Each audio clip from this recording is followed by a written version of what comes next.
Look, at this moment, we have a package of emergency measures. It's like an airbag to avoid a crash.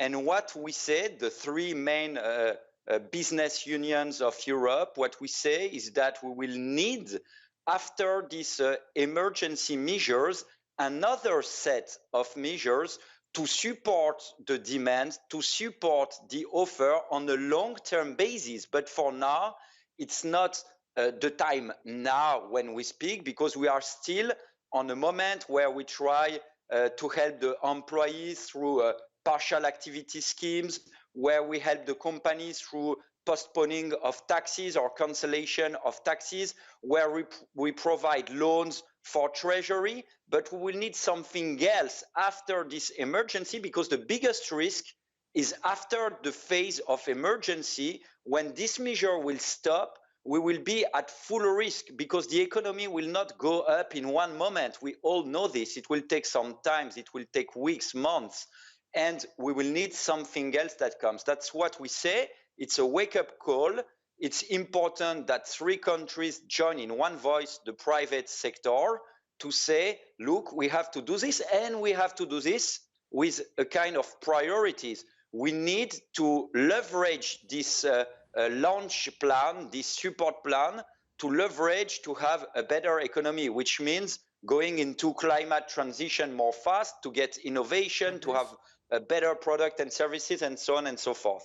Fabrice, I think there's very little in the joint statement that many would disagree with, but I think most people actually just want to go back to work and they want business to resume.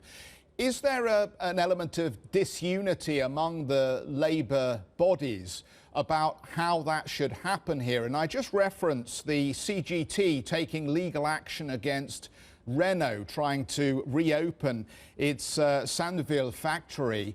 That doesn't seem to be in the spirit of the announcement that you're making today. Oh, you know, we have 4 million companies in France, and we had 2 cases of a worker union trying to get the company on court. It was Amazon and it was Renault Sandouville, but we have thousands of companies that have reopened. Our statement is very simple and clear. Of course, we need to reopen the economy, and it's just what we did. On 11th of May, we have 400,000 companies in France, SMEs, that have reopened. And that's, of course, good for the economy and for all the other sectors. It was shops. But we can't just think, let's reopen the economy and have problems with the health situation and come back on a lockdown. So the key driver to have an economy that goes up is to make sure that in each company we have the safety measures, the protocols that are in place. Otherwise, it's a step above to go back behind. So we want to do this, but we want to be very careful.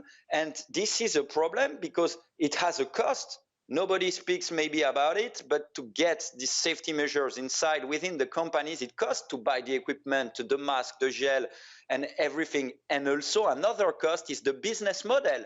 How you can run a shop if you have 30% of clients' flows lower than usual? Is it viable or not? How you can run an airline company if you have to kill one of the seats between passengers? Is it viable or not? And the questions will arise over time. Is it viable to have a business under COVID relying on all these safety measures?